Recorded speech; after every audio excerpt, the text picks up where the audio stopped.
The laughter started before the words even landed. Sharp and careless, echoing down the marble hallway of a downtown Chicago office tower where power wore polished shoes and pride lived in corner offices.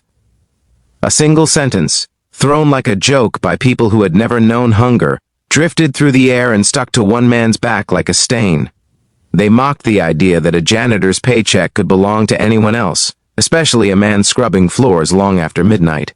What they did not know was that the quiet single dad pushing a mop under flickering lights carried a history heavier than their briefcases, and a heart that had already paid more than they could imagine.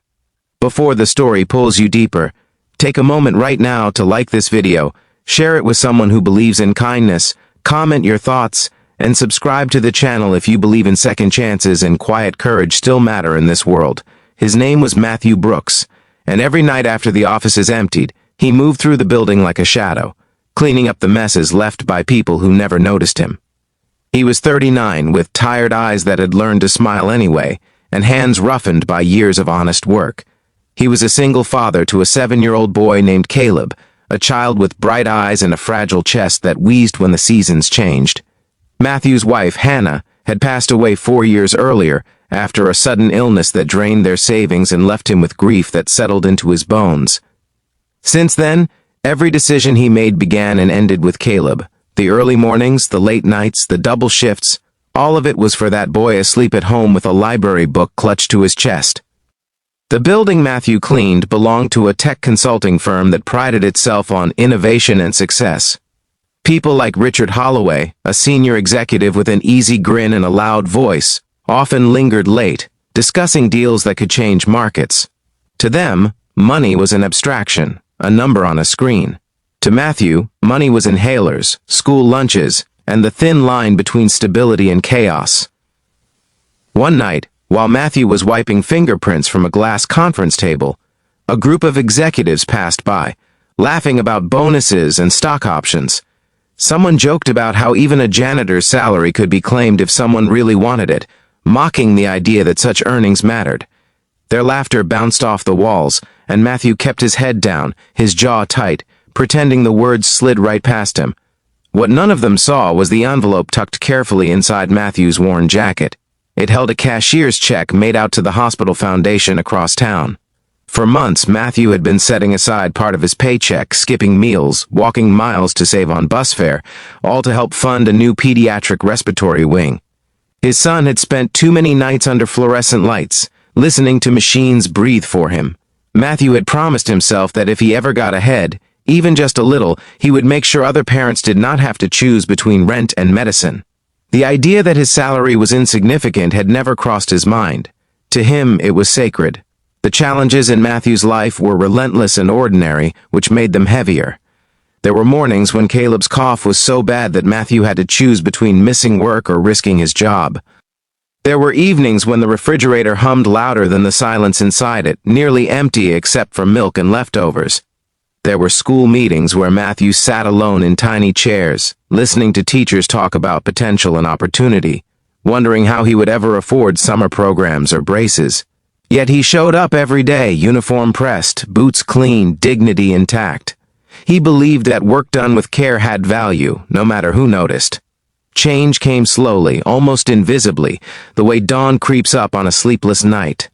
The hospital foundation sent Matthew a handwritten letter thanking an anonymous donor for a significant contribution that had helped secure new equipment. Matthew read it standing in the kitchen, Caleb tugging at his sleeve asking what it said.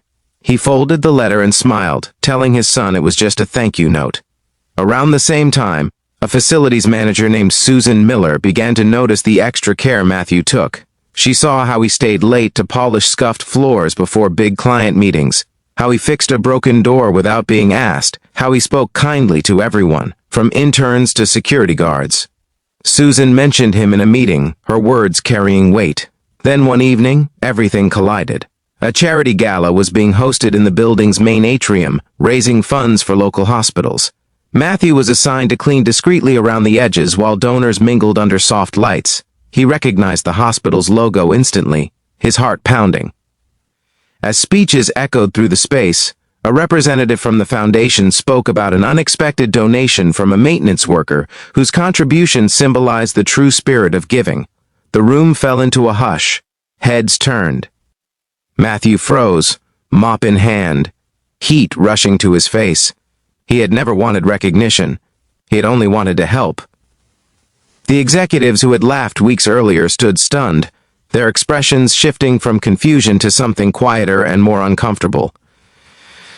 Richard Holloway's grin faded as realization settled in.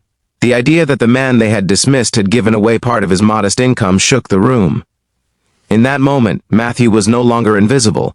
He was a father who had turned sacrifice into action. The applause that followed was not thunderous, but it was sincere, and it wrapped around him like a blanket he did not know he needed. Life did not magically become easy after that night. Bills still arrived, Caleb still needed care, but doors opened that Matthew had never thought to knock on. Susan helped him enroll in a company-sponsored training program. The firm offered scholarships to employees' families, and Caleb was accepted into a science camp the next summer. The hospital invited Matthew to speak privately with other parents, not as a hero but as someone who understood. Even Richard, humbled, approached Matthew later with an apology that needed no words to be felt. As the months passed, Matthew's story spread quietly, not as gossip, but as a reminder. It reminded people that dignity is not tied to job titles, that generosity is not measured by surplus, and that strength often wears the plainest uniforms. Matthew continued to clean floors, but he walked a little taller, knowing his work and his choices had meaning. Caleb's health improved, his laughter filling their small apartment, walls decorated with drawings of rockets and stars. If this story has reached something tender inside you, please take a moment to like the video, share it with someone who needs hope, and subscribe to the channel so more stories like this can be told. And before the ending, here's a special request for you. Please comment below and tell us what this story made you feel, because your words might be the encouragement someone else needs today. On an ordinary night, long after the gala decorations were gone, Matthew stood alone in the atrium, the city lights glowing beyond the glass. He thought about Hannah, about promises kept and promises still unfolding. He thought about how a mocked idea had become a quiet truth. His salary had never been just his. It had always been a bridge, a lifeline, a testament to love. And as he turned off the lights and headed home to his son, the building behind him gleaming and silent, the world felt just a little kinder, as if it had finally learned to listen.